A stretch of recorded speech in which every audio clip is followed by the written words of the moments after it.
वृंदावन में एक भक्त भगवान के दर्शन हेतु घर से चला।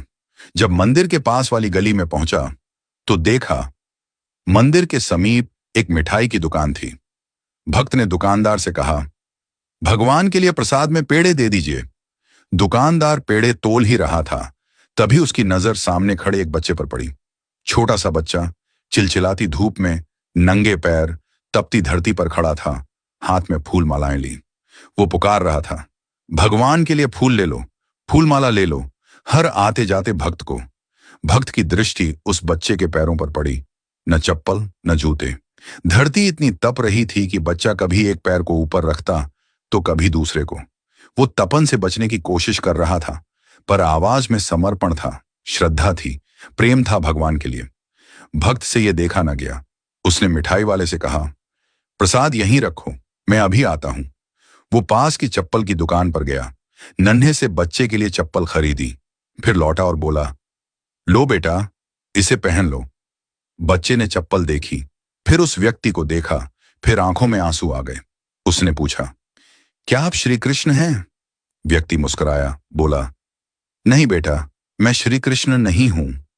बच्चा जिद पर अड़ गया, नहीं, आप श्री कृष्ण ही हैं। मैं किसी को नहीं बताऊंगा, पर मुझे सच सच बता दीजिए ना। व्यक्ति फिर बोला, नहीं बेटा, मैं तो बस एक इंसान हूं। बच्चा बोला, तो आप श्री कृष्ण के दोस्त होंगे, क्योंकि कल रात मैंने भगवान से प्रार्थना की थी। भगवान, बहुत गर्मी है, मेरे पास चप्पल नहीं है, मेरे पैर जलते हैं, कृपा करके मुझे चप्पल दे दो। और आज आप आए चप्पल लेकर, इसलिए आप जरूर उनके दोस्त हैं। उन्होंने खुद नहीं आ पाए तो आपको भेजा है। यह सुनकर भक्त की आंखें भी भर आईं। उसने बच्चे को गले से लगा लिया और कहा, हाँ बेटा, श्री कृष्ण ने ही मुझे भेजा है। अब धूप में तुम्हारे पैर नहीं जलेंगे। तुम छांव में खड़े होकर भी फूल बेचोगे और तुम्हारे फूल जरूर बिकेंगे।